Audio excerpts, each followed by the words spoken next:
Hello there everyone, how you doing today? I hope you're all well. Today we're going to r/entitled people, where we're gonna find some people who have their heads stuck up their butts. If you enjoy, please like and subscribe. And without further ado, let's get started. You do need to be physically present when your daughter is swimming in the pool.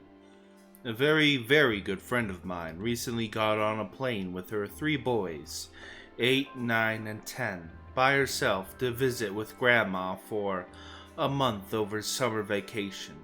I was on transport duty because driving to and from the airport is a young man's game, and I also love spending time with my homies.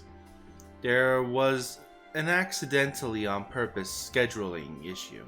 Namely, my friend wanted a day in a hotel to recuperate from the flight with her 3 boys before her mom starts driving her insane. Husband is coming up in a few weeks because he just started a new job and can't just be back in a month. So I snatch all 4 people and luggage from the airport and give them a lift to the hotel. All 3 boys are bouncing off the walls and my friend just needs a nap. So, hotel pool time. She's posted up under an umbrella and is dead to the world. I'm in the pool with the boys, so we started off playing Marco Polo, and then had to get creative once other folks were in the pool as well. Eventually, we settled on a game called Not Done Yet. Basically, I'm standing on one side of the steps of the pool, and when the boys feel like it, they try and leave the pool. I decide if they're done or not using a complicated examination process that amounts to picking the kid up, giving them a bit of a shake, faking a big sniff and say, "Not done yet," and yeet them back into the pool. Obviously, if someone's waterlogged or actually wants out, I won't stop them. But typically there's giggling and a bit of a queue for inspection, so the game continues. I get a workout, they get tired out, everybody wins. Then a new player enters the playing field in the form of a very sweet looking girl, approximately 6 years old, wearing water wings. She asks if she can play too. I say of course she can, but she needs to ask whoever is watching her first so I know it's okay with everyone. She says okay and exits the pool. I'm keeping an eye on where she's going so I can smile and give the "I'm not a creep" wave to whoever's minding the kid. Only, she doesn't run to one of the adults on the lounge chairs. She runs back into the hotel dripping wet. She disappears inside and comes back about 5 minutes later and says, "Mommy says it's okay." Only, she's not the type of kid who lies about batting an eye and is obviously fibbing. I ask if she really did, and the little girl says, well, Mommy was busy, so I think it's okay." It's at that moment that the proverbial record scratches and my inner monologue says, "What?" I summon the oldest of the boys from the waterboard shenanigans and ask him to go wake up his mom so she can keep an eye on things for a minute. I need to go take care of something. While he's bearding the dragon in her den, I crouch down and tell the little girl, "We need to go inside and find an adult, because it's not okay that you're in this pool all by yourself, okay? You didn't do anything wrong, but you've got some growing up to do before you can be in this pool all by yourself, okay?" At this point, oldest homie has awoken the mom, and she's now looking at me with a "what the shit" look on her face. I mouth later at her and take the little girl's hand and bring her to the concierge desk of the hotel. I explain the situation with the little girl to the concierge, whose face goes from confusion to pain before giving the girl a smile and thanking me for bringing this to his attention. Concierge guy takes responsibility for the girl, and I go back out to the pool to explain what had happened to my friend. She was livid on the little girl's behalf, but mostly just wanted to resume her nap.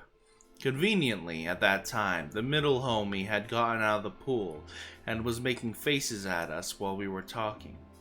I told friend to get some sleep and I'll watch the boys. Then middle homie got spear tackled back into the water because actions have consequences. Maybe 20 minutes to half an hour later, once I was starting to run out of steam, I sensed a disturbance in the force. A rather irate woman wearing a blouse that was inside out was dragging the little girl from a fort out to the pool and demanding to know who told her that she couldn't swim. The little girl was now silent with tears on her cheeks and a pathetically deflated water ring pointed at me. I was instructed to get my ass out of the pool and explain myself. Why on earth was it so hard to watch an extra child? Well, she got some adult time to herself. Why did I insist on ruining her first chance to get away from it all in months? Her little girl is an angel, and is no trouble to watch, blah blah blah. I explained that it wasn't a good idea to leave a little one in a pool with no adult supervision, pointing to a number of signs about no lifeguard on duty, and all children must be accompanied by an adult, etc., etc. The inside-out lady is getting steadily more belligerent, and explaining like I'm slow that her daughter knows how to swim, and was wearing floaties and would have been fine. She's getting more and more in my face, trying to act like I'm the worst for ruining everything. And then player 3 enters the fight. It's my friend, and she's fresh out of fluffs to give. She starts reading Inside Out Lady, the riot act, demanding to know how she could be so stupid and irresponsible, and how dare she act like I'm the bad guy here. Inside Out Lady opens her mouth to reply and just gets steamrolled. Just look at your daughter, see what you've done? And it appeared to finally get through to the woman, because she looks down at her daughter, and then back up to my friend, and there's a flicker of shame on her face. And then it's all rage, and she swung. I'm not ashamed to admit that stepping between those two without backup seemed like a poor life choice. I stopped the boys before they could get caught out in the crossfire, told them to take a step back, and when several hotel employees came out to break up the fight, I stepped in. I grabbed my friend and pulled her back, while 2 guys from the hotel grabbed the other one. The combatants are separated and the police are called. Myself and my friend are back at our lounge chair with a large first aid kit, and the hotel staff gave us while the boys hover and make sure Mom's okay. She's sporting a magnificent shiner from the first punch, and a couple other scrapes and bruises, but mostly seems livid that she got cold-clocked like that. The police arrive and get the story from everyone, even tangentially involved. The wind-up being asked to provide contact information to the police. My friend declines to check over by an EMT, saying she's fine, just sore. The story Inside Out Lady provided didn't match up at all with what the hotel cameras showed, and she got some shiny bracelets put on her before getting shoved in the back of a squad car. My friend said she would be delighted to press charges for assault, and was told the police would be in touch. Once the police were satisfied, it was definitely time to retreat to the hotel room. I got dressed and left for the evening, after making sure everybody was okay. And on the way out, I asked one of the front desk folks what happened with the woman and their daughter. The woman was arrested and the girl's father came to get her. They couldn't give me any more information than that. I hope she's okay. I'm sorry in advance your daughter is going to lose her parents on her birthday. So, July 3rd is our both female daughter's birthday, and she asked for fireworks. We obliged and got 2 reasonably sized packs from Phantom. She was having a blast and jumping up and down, and a bunch of other children came up and congregated. In our neighborhood, the weekend is full of people doing this, and while she was too young to set them off, she ran the show and selected the next ones to go. Someone from the neighborhood came up initially complimenting her and us on our fireworks. The exchange went as such. I have 2 daughters at home, and I'm wondering if we can speed things up here. They got to sleep, and I'm not trying to get in any trouble, but how much longer will you be?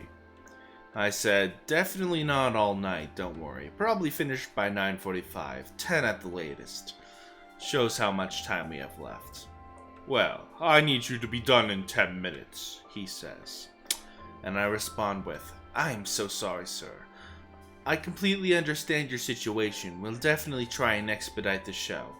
Although, I can't speak to anyone else. There's people all over, as I'm sure you can hear, that are also doing this with. I'm sorry for the distress I caused, and I'll do my best to move them through the rest ASAP. It's our daughter's birthday, so we do want to get through all of them, but it won't be any longer than 30 minutes tops. I can't really get through the box in less than 30, and storing these long terms can be dangerous. Well, to me, the trans partner, as he gets up in my face to spitting distance, can you speed it up, or do I need to call the police? I say, sir, I'm willing to work with you here. I need you to step back and calm down a bit, and I'm sure we can work this out in an agreeable situation. What if we set up a few at once? But I need you to get out of my personal space, okay? I'd be happy to resolve it. What? You want me to social distance? He takes a few steps back and then returns to my face. Sir, I'm just trying to work things out. I'm in psychology services and I think, I don't care who you are, he says. And then he says to my daughter, I'm sorry in advance, your parents are going to jail on your birthday. And I say, Shannon, start recording. He walks off and says, fine, I'll give you 20 minutes. Then your little girl is gonna watch you get hauled. All I have to say in response to that story is, what the fuck? I hope you enjoyed. Please like and subscribe, it helps the channel a lot. See you next time.